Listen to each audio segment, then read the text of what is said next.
புத்தக பிரிய நண்பர்கள் அனைவரையும் எமது அமுதச்சுரபி சேனலுக்கு அன்புடன் வரவேற்கிறேன். கடலுக்கு திரும்பும் அலைகள் பகுதி 7 தொடர்கிறது. ஒரு வினாடிதான். சரிதா திடுக்கிட்டாள். உடனே சுதாரித்து கொண்டவள் தன் 2 கைகளையும் இணைத்து அவன் வலது கையை தடுத்து பிடித்தாள். என்னை விடு சரிதா. ஜேம்ஸ் பைத்தியக்காரனைப் போல புலம்பினான். என் கையை பிடிக்காதே. என்னுடைய கத்தரிக்கோலை கொடு. உன்னை நீயே அழித்துக்கொள்ள இந்த கத்தரிக்கோலை தர முடியாது. அவள் தன் பிடியை இறுக்கியபடி பேசினாள். விடு. விடமாட்டேன். ஜேம்ஸ் அவள் முகத்தை பார்த்தவாறு அசைவற்று நின்றுவிட்டான். அவர்களின் கண்கள் நான்கும் நேருக்கு நேர் சந்தித்து கொண்டன. சரிதா சட்டென்று அவள் கையை விட்டாள். சரிதா. ஜேம்ஸின் குரலில் இருந்த மென்மை அவளை வியப்படைய வைத்தது. என்னை மன்னிச்சிடு. மன்னிக்கிறதா? எதை மன்னிக்க? நான் மகா பாவி. என்னை மன்னிச்சிடு. நீ சாகக்கூடாது. எனக்காகவாவது நீ உயிரோடு இருக்கணும் சரிதா. எனக்காகவாவது. ஜேம்ஸின் கண்களிலிருந்து வழிந்த நீரையும் அவன் உதடுகள் துடிப்பதையும் சரிதா வியப்புடன் பார்த்தாள். கேலி மற்றும் இலக்காரத்துடன் கண்ணை சிமிட்டி உரத்த குரலில் சிரிக்கும் ஜேம்ஸ் ஜார்ஜ் என்கிற காமுகன் எங்கே போனான்? தனக்கு முன்னால் நின்று மன்னிப்பு கேட்டு கண்ணீர் விடுவது அவன்தானா? இதுவும் அவனுடைய நாடகங்களில் ஒன்றா? இவனை நம்பலாமா? நீ வீட்டுக்கு போமா.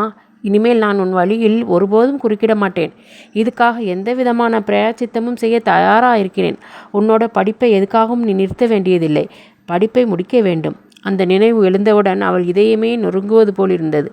அணையுடைந்த வெள்ளம் போல் கண்களிலிருந்து நீர் கொட்டியது. சரிதா, என்னை மன்னிச்சிட்டேன்னு ஒரு வார்த்தை சொல்லு. பிறகு உன் அக்காவையும் அம்மாவையும் நான் நினைச்சுப்பார். அவங்களுக்காகவாவது நீ வீட்டுக்கு போயாக வேணாமா? அக்கா அம்மா சாக வேண்டும் என்ற முடிவுடன் வந்தோம். இவன் என் தீர்மானத்தையே சிதைத்து விட்டான். இங்கு வந்திருக்கக்கூடாது. சரிதா யோசனையில் ஆழ்ந்தாள். ப்ளீஸ், நான் சொல்கிறதை கேள் சரிதா. நான் உன் காலில் விழுந்து மன்னிப்பு கேட்கிறேன். கண்ணை மூடி குடிந்தான் ஜேம்ஸ். அவன் கண்ணை திறந்து முகம் உயர்த்திய போது சரிதா அங்கு இல்லை. வேக வேகமாக படிக்கட்டை நோக்கி ஓடினாள். சரிதா வரவேற்பு ஹாலை கடந்து வாசலை தாண்டி கொண்டிருந்தாள். இதற்கு என்ன அர்த்தம்? அவளை பின்தொடர்ந்து போகலாமா? அப்போதுதான் தன் கைகளில் கத்தரிக்கோல் இருந்தது. அவள் குறிப்பிட்ட மாதிரி அவளது குடும்பத்துக்கு சோறு போடும் கருவி. இதை வாங்குவதற்காகவாவது திரும்பி வருவாளா? மனமும் உடலும் ஒரு மாதிரி சோர்ந்து போயிருப்பதால் இவற்றிலிருந்து விடுபடவும் மனம் ஆறுதலடையவும் உற்சாகத்துக்காகவும் அவன் ரம் நிறைந்த கிளாஸை கையில் எடுத்தான். இப்படிப்பட்ட மது வகைகளும் டெய்ஸிகளும் தான் உன்னை மிருகமாக்கி இருக்கிறது. எங்கிருந்தோ அந்த வார்த்தைகள் மறுபடி முழங்குவது போல் கேட்டது. அவனுக்கு சுற்றிலும் அந்த வார்த்தைகளை இரைச்சலை ஏற்படுத்துவதாக உணர்ந்தான். கையில் இருந்த திரவத்தை வாய்க்குள் ஊற்ற எவ்வளவு முயன்று முடியவில்லை. பாட்டிலை திறந்தான். ஒன்றன் பின் ஒன்றாக கிளாஸுகளை காலி செய்வதுதான் அவனது வழக்கம். இப்போது ஒரு கிளாஸையே காலி செய்ய முடியவில்லை. கிளாஸை அப்படியே டீப்பாயின் மீது வைத்தான். அதன் பிறகு அவன் நடந்து கொண்ட முறையே ஆச்சரியமாக இருந்தது. பாட்டிலையும் கிளாஸையும் குளியலறைக்கு எடுத்துச் சென்று கவிழ்த்தான். வெறி பிடித்தவனைப் போல செல்பை நெருங்கியவன் எல்லா பாட்டில்களையும் திறந்து பாத்ரூமில் வடியவிட்டு தண்ணீரை ஊற்றிவிட்டான். அதன் பிறகுதான் அவன் மனம் ஆறுதல் அடைந்தது போல வெறி தணிந்தது போன்று தோன்றியது. திரும்பவும் டீப்பாயின் அருகே வந்தவன் சரிதா விட்டு போன கத்திரிக்கோலை கையில் எடுத்தான். அவன் முகத்தில் முழுமையான திருப்தி ஏற்பட்டதற்கு அடையாளமாக தெளிவு தென்பட்டது. அப்போது அவன் மனதில் தட்டுப்பட்டது சரிதாவின் உருவம் மட்டும்தான். அவன் உதடுகள் மென்மையாக மலர்ந்து புன்னகைத்தன. தளர்ந்து போனவளாக சரிதா வீட்டை அடைந்தபோது மாதவி அம்மாவும் சரளாவும் ஒன்றும் புரியாமல் விழித்தார்கள். எங்கே போயிட்டு வர்றே சரிதா? மாதவி அம்மா கேட்டாள். அதற்கு பதில் இல்லை. மௌனமாக அவர்களை தாண்டி தனது அறைக்கு வந்து படுக்கையில் விழுந்தாள். அப்போது அவள் மனத்தில் எந்தவிதமான போராட்டமும் இருக்கவில்லை. மாதவியும் சரளாவும் சரிதா இருந்த அறைக்கு வந்தனர். இவ்வளவு விடியற்காலையிலே எங்கே போயிட்டு வர்றேன்னு கேட்கிறேன், ஒன்றும் பதிலே பேச மாட்டேங்கிறியே? மாதவி அம்மா திகைப்பு மாறாமல் கேட்டாள். சரிதா, நீ பண்ணுறதுக்கெல்லாம் என்னடி அர்த்தம்? சரளா கேட்டாள். சரிதா அப்போது மௌனமாகவே இருந்தாள். குழந்தைக்கு என்ன ஆச்சோ? மாதவி அம்மாவின் கண்களில் நீர் திரண்டு குரல் இடறியது. உன் மனசில் எப்படிப்பட்ட கஷ்டம் இருந்தாலும் என்கிட்ட சொல்லு. சரளா ஆறுதலான குரலில் கேட்டவாறு சரிதா படுத்திருந்த கட்டிலில் அமர்ந்தாள். ஏன் நீ இன்னைக்கு காலேஜுக்கு போகலை? லீவு ஏதாவது விட்டிருக்காங்களா? தனிந்த குரலில் அவளின் தலைமுடியை வருடி களைந்து கிடந்த முடிகளை ஒதுக்கியவாறு மாதவி அம்மா கேட்டாள். காலேஜ் என்ற பெயரை கேட்டதும் சரிதாவின் உடம்பு ஒருமுறை நடுங்கியது. உள்ளுக்குள் நெருப்பு கொழுந்து விட்டு எரிவது போல் தோன்றியது. அந்த நெருப்பின் புகை மேலெழுந்து மூச்சு திணற செய்தது. துடித்தாள், துவண்டாள். பதில் சொல்லுமா, உன் மனசை இவ்வளவு தூரத்துக்கு கஷ்டப்படுத்துகிற விஷயம் என்னன்னு தான் சொல்லேன். சரளா சந்தேகம் கொண்டவளாக கேட்டாள். சரளா சொல்கிற மாதிரி ஏதாவது இருந்தாலும் மனசில் இருக்கிறதை கொட்டி தீர்த்திடுமா, உள்ளுக்குள்ளேயே அமுக்கி வச்சா நெஞ்சு தாங்காது. மாதவியம்மா கனிவுடன் கேட்டாள். ஆவேசம் வந்தவளைப் போல படுக்கையிலிருந்து எழுந்து உட்கார்ந்தவள் கத்தினாள். நெஞ்சு தாங்காம வெடிக்கட்டும், நான் செத்து போயிடுறேன். இருவரும் திடுக்கிட்டார்கள். என்னம்மா சொல்கிறே? ஒன்றுமில்லை, எனக்கு ஒன்றுமில்லை. சரிதா மறுபடி கட்டிலில் கவிழ்ந்து படுத்து கொண்டாள். அக்காவையும் அம்மாவையும் நேருக்கு நேர் பார்க்கும் திராணியும் மனதுக்கு இல்லை. தைப்பதற்காக வரும் துணிகளை வெட்டி தருப்பவள் மாதவியம்மா. ஒவ்வொரு வேலையை ஒவ்வொருவர் கவனித்தால் சுலபம் என்பதால் தையல் வேலையை மாதவியம்மாவும் சரளாவும் பிரித்து கொண்டு செய்வார்கள். துணியை அளவு வார்த்து வாடிக்கையாளர்களின் குறிப்பு திருத்தங்கள் போன்றவற்றை மனத்தில் வாங்கி கொண்டு மாதவியம்மா மடமடவென்று வெட்டி போடுவாள். தையல் இயந்திரத்தில் உட்கார்ந்து அதையெல்லாம் தைத்து முழுமையடைய செய்வது சரளாவின் வேலை. இந்த இருவரும் தையலில் நல்ல பயிற்சியும் அனுபவமும் பெற்றிருந்ததால் அக்கம் பக்கத்து துணிகளை தைத்து கொடுக்கவே அவர்களுக்கு நேரம் போதவில்லை. மாதவியம்மா சமையல் செய்யும் நேரம் தவிர முழு நேரமும் துணியை வெட்டுவாள். சரளா இரவு நெடுநேரம் வரை தைத்து கொண்டிருப்பாள். நேரம் கிடைக்கும் போதெல்லாம் சரிதா இந்த இருவருக்கும் உதவுவாள். சரிதா வெட்டவும் தைக்கவும் கற்றுக்கொண்டிருந்தாள். சரிதாவின் படிப்பு முடிந்தால் கடன் வாங்கியாவது இன்னொரு மிஷின் போட வேண்டும் என்பது மாதவியம்மாவின் ஆசை. வயதாகிவிட்டால் மாதவியம்மாவால் மிஷினில் உட்கார்ந்து தைக்க முடியவில்லை. காலும் முதுகும் ஒத்துழைக்காது கால் மரத்து போனது போல் ஆகிவிடும். டாக்டர் வாத நோய் என்று குறிப்பிட்டிருந்தார். வழக்கம்போல் துணி ஒன்றை எடுத்து மேஜை மேல் போட்டு சுருக்கங்களை நிமிர்த்திய மாதவியம்மா வெட்டுவதற்காக கத்தரிக்கோலை தேடும்போது காணவில்லை. சரி, தேடிக்கொள்ளலாம் என்று பென்சிலால் அளவுகளை குறித்த பிறகு மறுபடியும் தேடினாள். கத்தரிக்கோல் எங்கும் இல்லை. வீட்டையே சல்லடை போட்டு சலித்தாகிவிட்டது. கத்தரிக்கோல் எங்கேம்மா? இங்கேதாம்மா, எங்கேயாவது இருக்கும். நேற்று ராத்திரி நான் தான் மேஜை மேலே எடுத்து வச்சேன். மிஷின் ஊசியில் நூலை கோர்த்தபடி சரளா கூறினாள். அம்மா கஷ்டப்படுவதை பார்த்து உதவுவதற்காக சரளாவும் எழுந்து வந்தாள். மறுபடியும் தேடினார்கள். புது துணி வெட்டி கட்டி போட்ட துணி, பீஸ் துணி ஒன்று விடாமல் எல்லா இடத்திலும் தேடினார்கள். கத்திரிக்கோள் அகப்படவில்லை. ஒருவேளை சரிதா கிட்டே இருக்கோ என்னவோ? மாதவியம்மா கேட்டாள். அவள் கத்திரியை வச்சுக்கிட்டு என்ன பண்ண போறா? பரீட்சை நெருங்கிடுச்சுன்னு துணிக்கிட்டே வர்றதில்லையே. எல்லாவற்றையும் பார்த்து கொண்டும் கேட்டுக்கொண்டும் இருந்த சரிதா படுத்தபடியே என்ன செய்யலாம் என்று யோசித்தாள். கத்திரிக்கோளை மறந்து போய் ஜேம்ஸிடமே விட்டுவிட்டு வந்தது எவ்வளோ பெரிய தவறு. மறந்து விட்டேன் என்று சொல்லி அதை எடுப்பதற்காக திரும்பவும் அந்த வீட்டுக்கு போவதா? கூடாது. இனிமேல் அங்கு போகக்கூடாது. என்ன செய்யலாம்? புதிதாக ஒரு கத்திரிக்கோள் வாங்கிவிட்டால் போகிறது. ஆமாம், அதற்கு தன்னிடம் பணம் ஏது? அப்போதுதான் சரிதாவுக்கு அந்த விஷயம் நினைவுக்கு வந்தது. பரீட்சைக்கு பணம் கட்டுவதற்காக நேற்று அக்கா தந்த பணம் இன்னும் நம்மிடம் தானே இருக்கிறது. இனி எதற்காக பணம் கட்ட வேண்டும்? காலேஜுக்கு போனால் தானே படிப்பு. காலேஜ் கேட்டை எப்படி தாண்ட முடியும்? மேற்கொண்டு தோல் உரிவதை போல் அவமானப்பட முடியாது. மதியத்துக்கு பிறகு மேஜை மீது புதிய கத்திரிக்கோள் ஒன்று இருப்பதை பார்த்து மாதவியம்மா வியப்படைந்தாள். இன்னும் கூட நல்லா தேடி பார்த்துட்டு புதுசு வாங்கியிருக்கலாமே. எதுக்கு இவ்வளவு அவசரப்பட்டே சரளா? மாதவியம்மா கேட்டாள். நான் வாங்கலையம்மா. அப்புறம் இது எப்படி இங்கே வந்தது? நான் தான் வாங்கிட்டு வந்தேன். சரிதா தானே முன்வந்து ஒப்புக்கொண்டாள். உன்கிட்ட யார் புதுசாக வாங்க சொன்னாங்க? மாதவியம்மா கேட்டாள். அது கிடக்கட்டும், இதுக்கு உன்கிட்ட ஏது ரூபா? முகத்தை சுளித்தபடி கேட்டாள் சரளா. இதுக்கான ரூபா? சரிதா அக்காளின் முகத்தை பார்த்து தயங்கினாள். சரளா எதுவும் புரியாமல் முகத்தை தாழ்த்தி கொண்டாள். பழைய கத்திரிக்கோள் எங்கே தான் போச்சு? அதுவா கால் முளைச்சி எங்கேருந்து மறைஞ்சிடுச்சா? என்னடியம்மா மாயம் இது? மாதவியம்மா சொன்னாள்.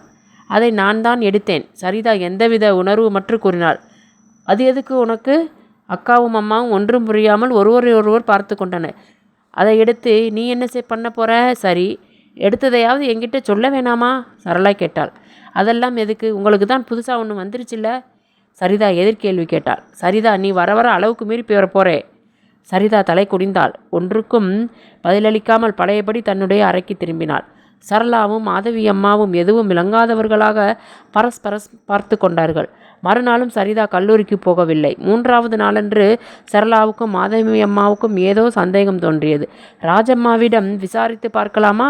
ஒரு நாள் கூட சரிதா லீவே எடுத்தது இல்லையே, இவளுக்கு என்னதான் ஆகிவிட்டது? 4வது நாளன்று மாதவி அம்மா கல்லூரி வரை சென்றாள். சரளாவுக்கு மட்டும்தான் அம்மா எங்கே போகிறாள் என்று தெரியும். படுக்கையிலிருந்து எழுந்திருந்து குளிக்கவோ சாப்பிடவோ செய்யாமல் படுத்தே கிடந்தாள் சரிதா. இதையெல்லாம் சகிக்காமல் தான் மாதவி அம்மா கல்லூரியை நோக்கி சென்றாள். மாதவி அம்மா திரும்பி வரும்போது ஒரு புயலைப் போல் ஆவேசம் கொண்டிருந்தாள். வலுவுடன் வீசும் சூறைக்காற்று மாதிரி தென்பட்டாள். வானுயரத்திற்கு அலைகளை எழுப்பும் சூறைக்காற்று.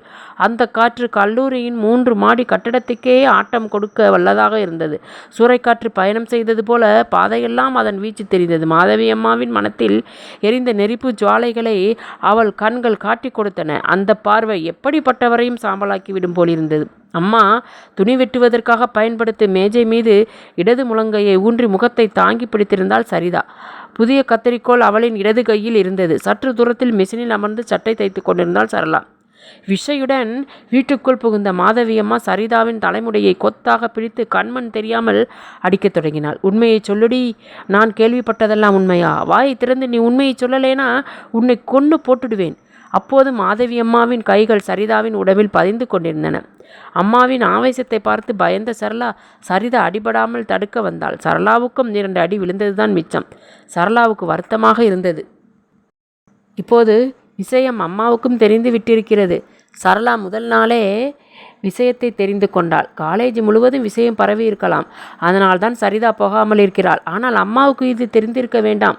எவ்வளவு கஷ்டப்பட்டு அம்மா தங்களை ஆளாக்கினால் சரிதாவாவது இதிலிருந்து தப்பிக்கட்டும் என்று நினைத்தாள். சரளா எவ்வளவு தடுத்தும் அம்மா அதை காதில் போட்டுக்கொள்ளாமல் மீறி காலேஜுக்கு போய்விட்டு வந்ததன் விளைவு இது. நீயாவே உண்மையை சொல்கிறது நல்லது, இல்லைன்னா நான் சொல்ல வைப்பேன்.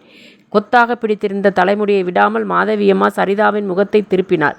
வேண்டாமா, கொஞ்சம் பொறுமா. சரளா மறுபடியும் தடுக்க பார்த்தாள். கிட்ட வராதே, தள்ளி நில். மாதவியம்மா சரளாவை மறுபடியும் ஒதுக்கி தள்ளினாள். இவளை துண்டு துண்டா நறுக்கிட்டுத்தான் மறுவேளை. சமுகார குதிரையை போல் மாதவியம்மா சீறி விழுந்தாள். இப்படியே ஊமை மாதிரி நின்றுட்டு இருந்தா உன் நாக்கை பிடுங்கி எடுத்துருவேன். உண்மையை சொல்லு. மாதவியம்மா அப்போதும் கண்மண் தெரியாமல் சரிதாவை அடித்து கொண்டிருந்தாள். இத்தனை காலமாக நான் பாடுபட்டு வளர்த்ததெல்லாம் இதுக்குத்தானா? கண்டவன் கூடையும் கூத்தாடி நடக்கிறதுக்காகவா இவ்வளவு செஞ்சேன்? இங்கே இருக்கிறவங்க சொன்னதை கேட்டபோது மேல் தோலை உரிகிற மாதிரி இருந்தது. பேரை கெடுக்க வந்த மூதேவி, என் வயிற்றில் வந்து பிறந்தியே. சரிதா எந்தவிதமான எதிர்ப்பும் காட்டாமல் முகத்தை அமைதியாக வைத்து கொண்டிருந்தாள். ஒவ்வொரு அடியும் எரிச்சலை ஏற்படுத்தினாலும் அவள் அளவே இல்லை. அவள் கண்களில் ஒரு சொட்டு கண்ணீர் வரவில்லை, அலறவில்லை. மௌனமாக நின்று எல்லாவற்றையும் தாங்கி கொண்டாள். ஒரு கட்டத்துக்கு மேல் பொறுக்க முடியாத சரளா அம்மாவை வலுவுடன் பிடித்து விலக்கினாள். என்னம்மா இது? அக்கம் பக்கத்தில் இருக்கிறவங்க கேட்டால் என்ன ஏதுன்னு ஓடி வந்துட மாட்டாங்களா? இன்னும் யாருக்கு தெரியணும்? அதான் ஊரெல்லாம் பாட்டா படிக்குதே. காலேஜ் பூராவும் இதைத்தானே பேசிக்கிறாங்க. சரி விடுமா, அவள் என்னமோ அப்படி ஒரு தப்பு பண்ணிட்டா, பொறுத்துக்கத்தான் வேணும். அப்படின்னா உனக்கு தெரிஞ்சுதான் இதெல்லாம் நடந்திருக்கா? என்கிட்ட ஒரு வார்த்தை சொன்னியா? நீங்கள் 2 பேரும் சேர்ந்து என்னை பைத்தியக்காரியாக்கிட்டீங்க, அப்படித்தானே? மாதவியம்மா 2 கைகளாலும் நெஞ்சில் அடித்து கொண்டாள். குருவாயூரப்பா, என்னால் இதையெல்லாம் தாங்க முடியலையே. பெண்கள் இருவரும் அம்மாவின் கைகளை இறுக்கி பிடித்து கொண்டனர். விடுங்கடி, இனிமேல் நான் எதுக்காக உயிரோடு இருக்கணும்? இப்படியே உயிரை வச்சுக்கிட்டு இருக்கிறதை விட சாகிறது தான் உத்தமம். சாக வேண்டியது நீங்கள் இல்லைம்மா. அதுவரை மௌனமாக இருந்த சரிதா பேசினாள். நான் தான் தப்பு செஞ்சவன். சரிதாவின் கையில் இருந்த புதிய கத்திரிக்கோள் மேல்புறமாக உயிர்வதை சட்டென்று சரளா கவனித்தாள். உடனே அவள் மட்டும் பாய்ந்து தடுத்திராவிட்டால் கத்திரிக்கோளின் கூர்முனைகள் சரிதாவின் நெஞ்சை துளைத்து விட்டிருக்கும். என்ன சரிதா இது? சரளா திகைப்பு அடைந்தவளாக கேட்டாள். மாதவி அம்மன் நெஞ்சுக்குள் மின்னல் ஒன்று ஊடுருவியது போலிருந்தது. இருப்பதே 2 பெண் குழந்தைகள். தன் உடம்பிலுள்ள கையோ காலோ வளர்கிறது என்பது போல் நினைத்து கஷ்டப்பட்டு வளர்த்த குழந்தைகள். நல்ல வேளையாக சரளா பாய்ந்து பிடித்தாள். இல்லாவிட்டால் நினைக்கவே நெஞ்சு பதறியது. மாதவி அம்மாவின் கோபம் நொடியில் மறைந்து கவலை தோன்றியது. மனதில் பாரம் ஏறியது போலிருந்தது. கண்கள் நீரால் நிறைந்தன. எவ்வளவு பெரிய தப்பு செய்திருந்தாலும் என் மகள் அல்லவா? மகளே! மாதவி அம்மாவின் குரல் பதற்றத்துடன் வெளிவந்தது. இப்போதுதான் சரிதாவுக்கு அழுகை வந்தது. தன்னை நினைத்து தனக்காக தன் தாய் அழுகிறாள். எப்படிப்பட்ட தவறு செய்திருந்தாலும் ஒரு தாய் மகளை மன்னிக்காமல் இருப்பாளா? அம்மாவை கட்டிப்பிடித்து மனம் விட்டு அழுதாள். பட்டதாரி ஆக்குறதுக்கு உன் பொண்ணுக்கு அதிர்ஷ்டம் இல்லம்மா. சரிதா புலம்பினாள். அம்மாவின் கோபம் குறைந்து விட்டது என்பதை உணர்ந்ததும் சரளா சற்று ஆறுதலடைந்தாள். சரிதா அந்த குரல் வந்த திசையை நோக்கி திரும்பினாள். சரிதா. ஜேம்ஸ் ஜார்ஜ் மூங்கில் தப்பைகளால் கட்டியிருந்த வேலிப்படலை பிடித்து அண்ட வெளிக்குள் பார்வையை பாயவிட்டபடி இழந்து போன கனவுகளையும் அதிர்ஷ்டங்களையும் எண்ணி எண்ணி பெருமூச்சு விட்டு கொண்டிருந்தாள் சரிதா. ஜேம்ஸை பார்த்தவுடன் அவளுக்குள் மறுபடி தீ கொழுந்து விட்டு எரியத் தொடங்கியது. அணைந்திருந்த பகை உணர்வு மீண்டும் ஜொலிக்கத் தொடங்கியது. அந்த முகத்தில் வெறுப்பும் குரோதமும் நிறைந்திருந்தன. ஜேம்ஸும் மிகவும் சோர்ந்து போயிருந்தான். சிரத்தை இல்லாதது போல உடையணிந்திருந்தான். தலைமுடி கலைந்து கிடந்தது. வியர்வை துளிகள் படிந்த தாடை பகுதிகள், வீங்கி வெடித்துவிடும் போலிருந்த முகம், உயிரற்றதாக தோன்றும் விழிகள். ஒரு வினாடி பழைய ஆணவம் நிறைந்த அந்த சரிதாவை மறுபடியும் பார்த்தான். ஆகா, எப்படிப்பட்ட தங்கமான பொண்ணுடா! கேலிக்குரலில் ஜேம்ஸ் சொல்ல நண்பர்கள் கூட்டம் கொல்லென்று சிரிக்கும். எத்தனை மோசமான வார்த்தைகள் சொல்லி சீண்டி இருக்கிறார்கள். சரிதா! இரக்கத்துக்குரிய அவன் குரல் அவள் நினைவுகளை அறுபடச் செய்தது. அந்த குரலில் தென்பட்ட மாற்றத்தை அவள் புரிந்து கொண்டாள். ஆனால் எதுவும் பேசவில்லை. எந்தவித உணர்வும் இல்லாதவளாக பார்வையை வேறுபுறம் திருப்பிக் கொண்டாள். நான் காலேஜுக்கு போயிருந்தேன். என் தவறுகளை எல்லாம் ஒப்புக்கொள்கிறேன். நீ எந்த தவறும் செய்யாத நிரபராதி என்பதை எல்லாரிடமும் எடுத்துச் சொன்னேன். அவர்கள் எல்லோரின் மனதிலும் உண்மையை உரைக்கும்படி சொல்லிவிட்டேன். நிரபராதியான உனக்காக எல்லோரும் வருத்தப்படுகிறார்கள். நீ இனிமேல் பழையபடி காலேஜுக்கு போகலாம். உன் படிப்பை தொடரலாம். தயவு செய்து படிப்பை நிறுத்தாதே.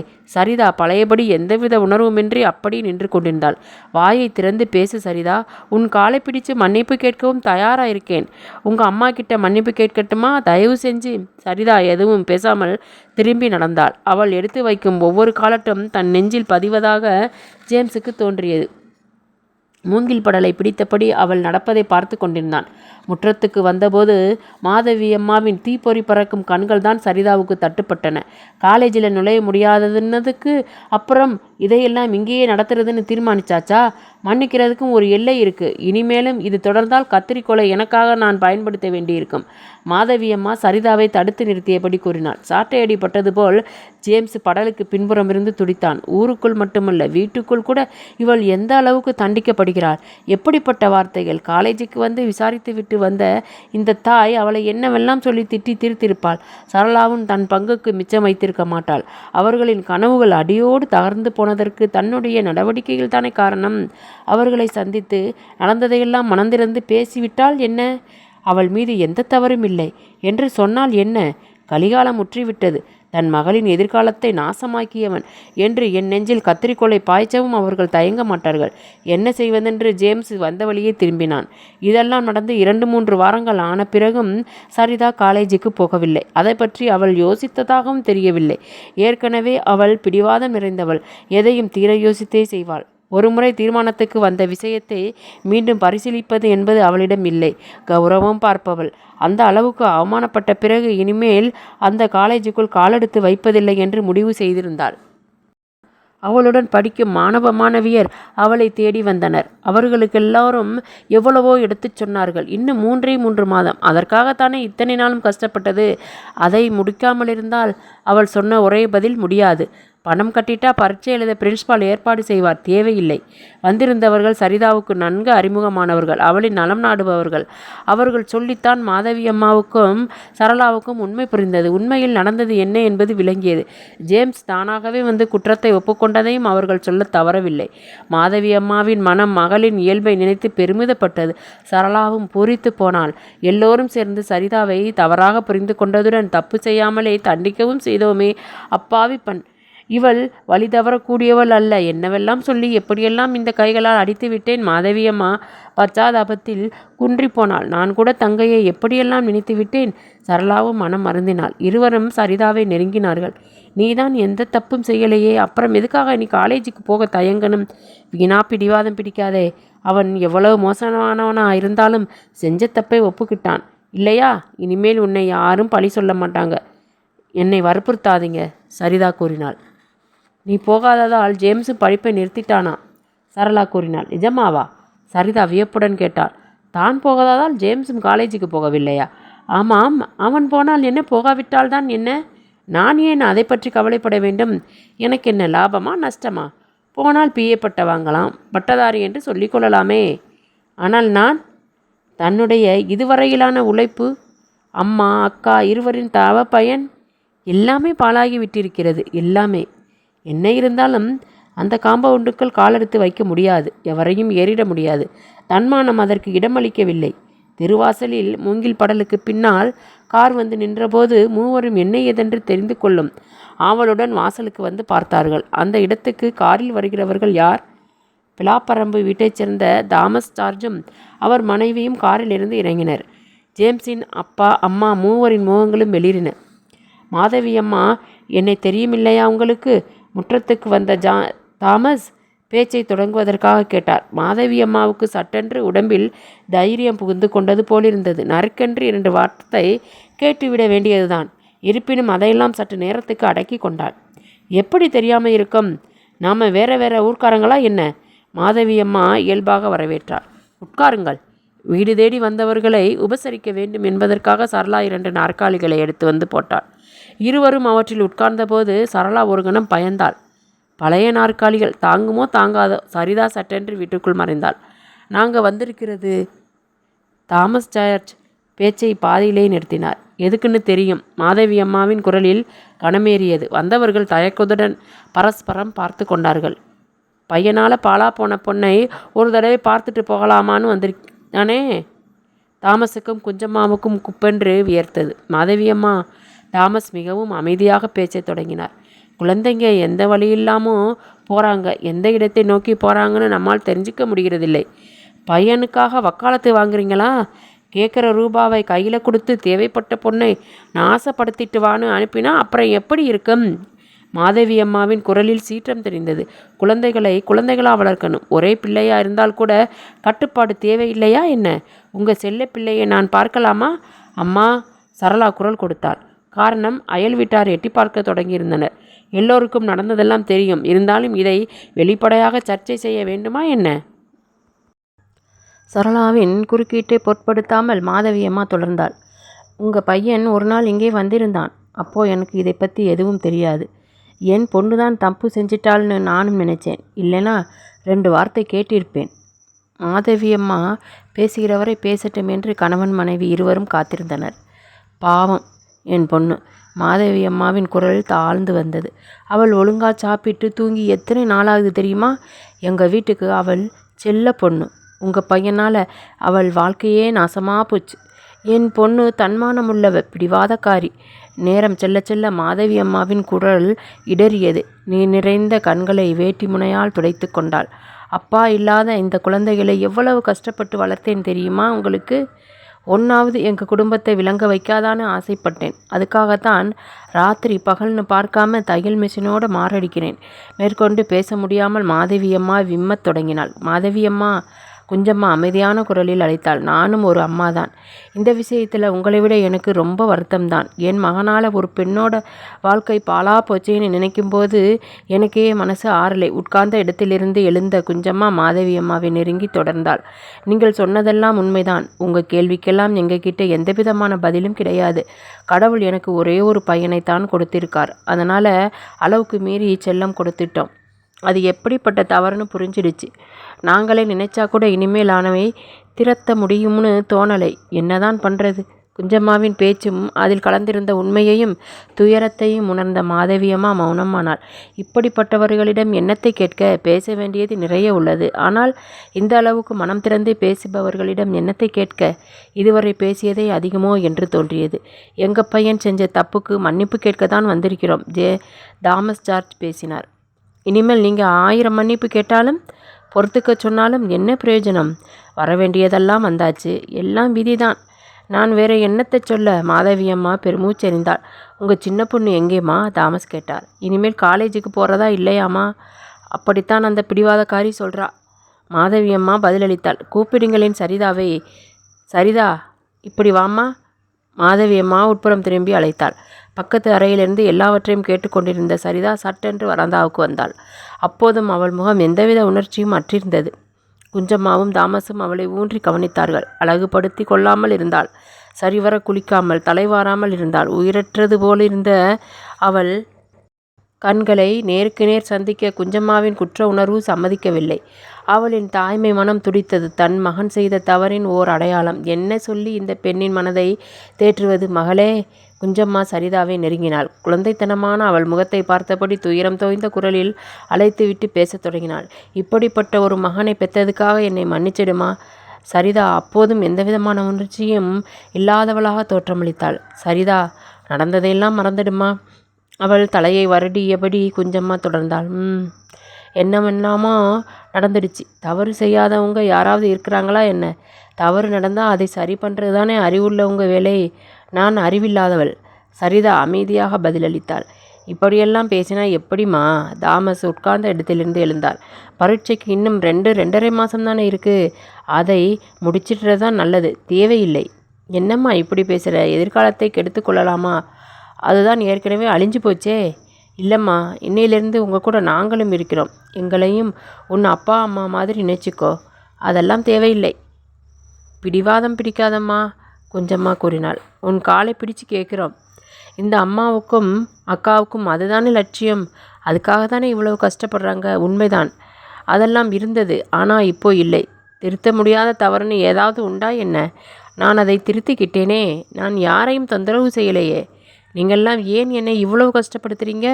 இல்லைம்மா சரிதா, இப்போ உன்னை விட அதிகமாக வருத்தப்படுறவன் ஜேம்ஸ் தான். அவன் ஒழுங்காக குளித்து சாப்பாடு சாப்பிட்டு எவ்வளவு நாளாச்சு தெரியுமா? அவ்வளவு என் காலேஜுக்கும் போகலை, வீட்டை விட்டே வெளியேறலை. எப்பவும் படுத்தே கிடக்கிறான். உமித்தீயில் உடலை வேக வைத்து எரித்தாலும் கூட செய்த பாவத்தின் கரை போகாது என்று சொல்ல வேண்டுமென்று நினைத்தாள் சரிதா. ஆனால் பேசவில்லை. நீ கொடுத்த தண்டனை அளவுக்கு மீறி போயிட்டாலும் அது அவனை பாதிச்சிருக்கு, தாமஸ் ஜார்ஜ் கூறினார். நான் என்ன தண்டனை கொடுத்தேன்? அவனோட கெட்ட பழக்கங்கள் எல்லாமே மறைஞ்சு போச்சு. நல்லவனாக மாறிட்டான், தாமஸ் ஜார்ஜ் கூறினார். முக்கியமான விஷயம், எப்போவும் அழுத கண்ணாவே இருக்கிறான், குஞ்சம்மா கூறினார். அவன் அடிக்கடி சொல்கிறது உன்னை பற்றி தாமா. நீ மறுபடி காலேஜுக்கு போனால் தான் அவன் மனசு ஆறும். அப்போத்தானே திரும்பவும் போஸ்டர் ஒட்ட முடியும், இல்லையா? எனக்கு ஒன்றும் புரியலை, தாமஸ் ஜார்ஜ் கூறினார். அவன் என்கிட்ட மனசை திறந்து எல்லாத்தையும் பேசினான். அவன்தான் பிடிவாதமாக எங்களை இங்கே வர சொல்லி அனுப்பினான். நீ காலேஜுக்கு போகிறதா ஒப்புக்கிட்ட பிறகு தான் நாங்கள் திரும்பி வரணும்னு சொல்லிவிட்டுருக்கான். அப்படியானா நீங்கள் உங்கள் வீட்டுக்கு திரும்பி போக போகிறதில்லை. சரிதா, சரளா தாக்கி இது போல் அழைத்தாள். மன்னிச்சிடுங்க அக்கா, படிக்கணுங்கிற ஆசையே செத்துப்போச்சு. இனிமேல் நான் படித்தாலும் பாஸ் பண்ண மாட்டேன். யாருக்கும் என்னை இதுக்கு மேலே வற்புறுத்த வேண்டாம். இதையெல்லாம் என்னன்னு சொல்ல? இந்த சம்பவத்துக்கு பிறகு ஜேம்ஸ் அடியோடு மாறி போயிட்டான். அவன் திருந்திட்டாதா தோணுது. அப்பா அம்மா மேலே இப்போ தான் அவனுக்கு பாசம் ஏற்பட்டிருக்கு. குறைஞ்சபட்சம் அதுக்காகவாவது நாங்கள் நன்றியுள்ளவங்களாக இருக்க வேணாமா? இதுக்கு காரணமே நீதானம்மா சரிதா. ஏதோ ஒன்று அழுகும்போது இன்னொன்றுக்கு உரமாகுது. மாதவியாமா பெரும் நெடுமூச்செடுந்தாள். அப்போ ஒன்று செய்யுமா, என்னோட மெடிக்கல் ஷாப்பில் உனக்கு ஒரு வேலை போட்டு தர்றேன். இவ்வளவு பிடிவாதக்காரியாக இருக்கிறாளே. தன் அப்பாவும் அம்மாவும் எவ்வளவோ எடுத்து கூறியும் எதற்குமே வளைந்து கொடுக்காத சரிதா உண்மையில் வியப்புக்கு உரியவள்தான். மேற்கொண்டு என்ன செய்யலாம்? நாம் செய்த தவறுக்கு எப்படி பிராயச்சித்தம் செய்வது? ஒரு வகையில் சொன்னால் உமித்தீயில் வெந்து கொண்டிருந்தான் ஜேம்ஸ். இப்போது அவன் அப்பாவும் அம்மாவும் அவனின் மனநிலையை புரிந்து கொண்டிருந்தார்கள். அவனிடம் ஏற்பட்ட மாற்றம் அவர்களை மகிழ்ச்சியடைய வைத்தது உண்மை. ஆனால் தற்போதைய அவன் மனநிலை அவர்களை கவலைக்குள்ளாக்கியது. இதை தாங்க முடியாமல் தான் அவர்கள் சரிதாவை சந்திக்க போனார்கள். ஜேம்ஸ், நீ எதுக்கப்பா இப்படி நாள் புறாவும் அழுதிட்டே இருக்கிற? குஞ்சம்மா மகன் படுத்திருந்த கட்டிலில் அமர்ந்தாள். தெரிஞ்சோ தெரியாமலோ என்னமோ செஞ்சிட்டேன். மேற்கொண்டும் இப்படியெல்லாம் நடக்காமல் பார்த்துக்கிறது நல்லது. காலேஜுக்கு போக பாரு. பரீட்சைக்காக நீ பணம் கட்டியிருக்கே, பரீட்சையும் நெருங்குதே. இல்லை மம்மி, நான் போக மாட்டேன். எனக்கும் பட்டத்தறியாகணுங்கிற ஆசை இல்லை. வாழ்க்கையில் பட்டம் வாங்குறதை ஒரு லட்சியமாகவும் அவசியமாக நினைச்ச அவளுக்கே படிப்பில் ஆசை இல்லை. அவளுக்கு பட்டம் வேணாம்னா எனக்கும் தான் வேணாம். வெறும் அலங்காரமாக வச்சுக்கிற பட்டம் வேண்டாம். பேசியவன் முகத்தை தலையணையில் புதைத்து கொண்டான். அவளுக்குத்தான் உன்கிட்ட கொஞ்சம் கூட கருணையே இல்லையே. இத்துடன் கடலுக்கு திரும்பும் அலைகள் கதையின் இந்த பகுதி நிறைவடைகிறது. அடுத்த பகுதியை போடும் வரை காத்திருக்கவும். நீங்கள் இன்னும் சப்ஸ்கிரைப் பண்ணாமல் பார்த்துக்கிட்டு இருந்தீங்கன்னா இப்போ சப்ஸ்கிரைப் பண்ணி வச்சுக்கோங்க. ஏன்னா இதுக்கு அடுத்த பகுதியை நான் அப்லோட் பண்ணும்போது உங்களுக்கு நோட்டிஃபிகேஷன் வரும். அதுக்காக சப்ஸ்கிரைப் பண்ணிவிட்டு பாருங்கள். அடுத்த பகுதியை போடுற வரைக்கும் காத்திருங்க. நன்றி.